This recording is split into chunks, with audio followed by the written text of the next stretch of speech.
उन्हाळ्याच्या सुट्ट्या लागल्या आणि मुलं घरीच आहे म्हणून त्यांच्या पोटामध्ये पौष्टिक असा लाडू जायला हवा म्हणून पौष्टिक आज लाडू करून दाखवणार आहे। पूर्ण व्हिडिओ शेवटपर्यंत बघा।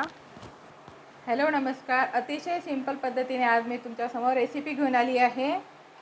पौष्टिक लाडू आहे, पण याच्यामध्ये पेंडखजूर नाही किंवा गूळ साखर याचा कोणताही वापर न करता आज मी असे टेस्टी असे बिन साखरीचे आणि बिन गोडाचे असे लाडू केलेले आहे।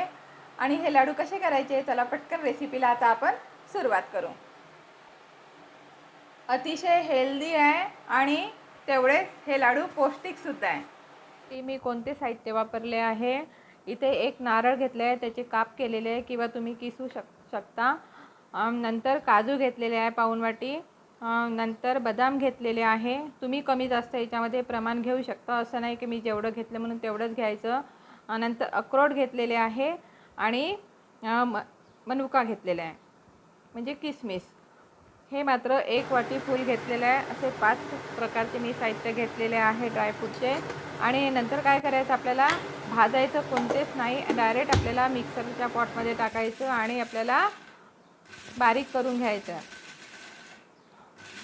जसं आपण नारळाचं बारीक करतो ना त्याचप्रमाणे आपल्याला बारीक करून घ्यायचं आहे। बऱ्याच वेळेला काय होते, बऱ्याच मुलांना सांगू का, ड्रायफ्रूटचे लाडू आवडत नाही किंवा कोणाला बदाम आवडते, कोणाला काजू आवडत नाही, कोणाला खारीक आवडते, असं असते। म्हणून सगळे ड्रायफ्रूटचे पदार्थ गेले पाहिजे म्हणून मी ह्या पद्धतीचा तुम्हाला एक व्हिडिओ करून दाखवला आहे।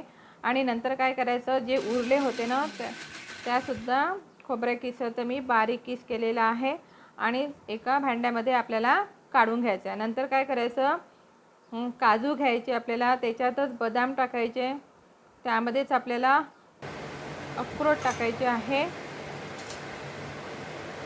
आणि शेवट आपल्याला किसमिस टाकायची आहे।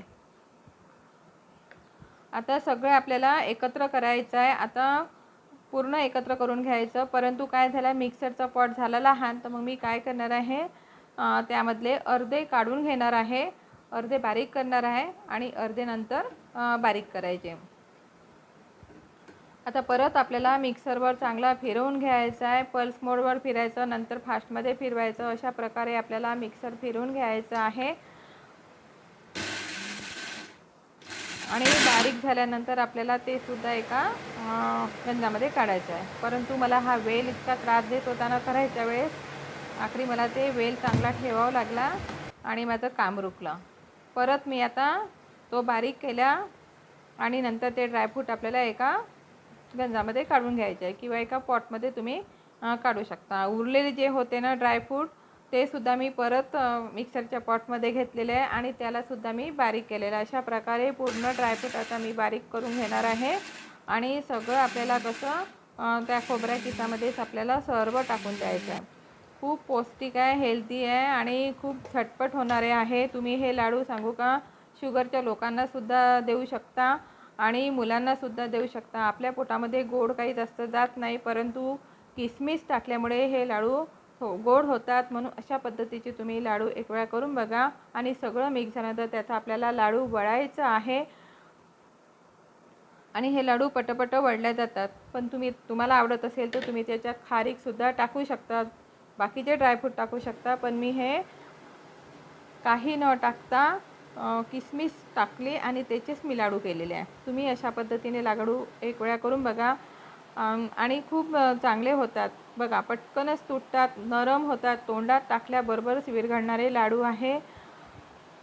इथे मी गॅसचा मुळीच वापर न करता हे लाडू केलेले आहे। झटपट लाडू होतात। जे काही तुमच्याकडे ड्रायफ्रूट असेल त्यांचे तुम्ही पटकन लाडू करून घ्या आणि मुलांना पौष्टिक, मुलांच्या पोटामध्ये गेले पाहिजे। बघा मी एक खाऊन दाखवते, अतिशय सुंदर आणि छान असा लाडू झाला आहे। अतिशय सुंदर आणि छान लाडू झालेले आहे। याचं कारण असं आहे, मुलांना सगळ्याच काही ड्रायफ्रूट आवडत नाही, कोणाला काजू आवडतं तर कोणाला बदाम आवडतं। पण असे जर तुम्ही लाडू जर कराल ना, मुलांच्या पोटामध्ये पूर्ण ड्रायफ्रूट जाईल। कसा वाटला तुम्हाला आजचा व्हिडिओ? नक्की लाईक करा, शेअर करा आणि सबस्क्राईब करायला विसरू नका। मस्त खा, आनंदी राहा। धन्यवाद।